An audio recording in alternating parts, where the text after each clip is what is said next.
হাজোর পোয়া মক্কা ভারতের আসাম রাজ্যের কামরূপ জেলার হাজো শহরে অবস্থিত একটি ঐতিহাসিক ও ধর্মীয় স্থান। এটি মুসলমানদের কাছে অত্যন্ত পবিত্র বলে বিবেচিত। পোয়া মক্কার ইতিহাস। নামের উৎস। পোয়া মক্কা নামের অর্থ হল মক্কার এক চতুর্থাংশ। বিশ্বাস করা হয় এখানে উপাসনা করলে মক্কায় গিয়ে ইবাদত করার এক চতুর্থাংশ সওয়াব লাভ হয়। এই ধারণা থেকেই এর নামকরণ।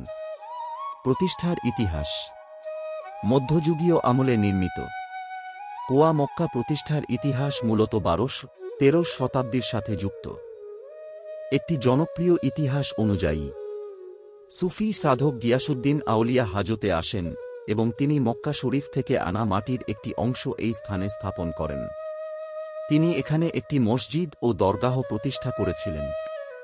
কথিত আছে ওই পবিত্র মাটি স্থাপন করার কারণেই এই স্থানকে পোয়া মক্কা নামে ডাকা শুরু হয়। ভূগোল ও অবস্থান। পোয়া মক্কা হাজোর গরুডাচল পাহাড়ের উপর অবস্থিত। হাজো এমন একটি স্থান যেখানে হিন্দু, বৌদ্ধ ও মুসলমান 3 ধর্মের পবিত্র স্থান পাশাপাশি রয়েছে। স্থাপত্য বৈশিষ্ট্য। পোয়া মক্কায় একটি পুরনো মসজিদ দরগাহ কমপ্লেক্স দেখা যায়। এর স্থাপত্যে মধ্যযুগীয় আসামি ও ইসলামী শৈলীর মিশ্রণ রয়েছে। সাদা রঙের সরল কিন্তু স্থির স্থাপত্যটি এই স্থানের ঐতিহ্যকে তুলে ধরে। ধর্মীয় গুরুত্ব। মুসলমানদের কাছে এটি আসামের অন্যতম পবিত্র স্থান। প্রতি বছর এখানে উরস অনুষ্ঠিত হয়। বহু ভক্ত দূর দূরান্ত থেকে এখানে প্রার্থনা করতে আসেন। বর্তমান অবস্থা।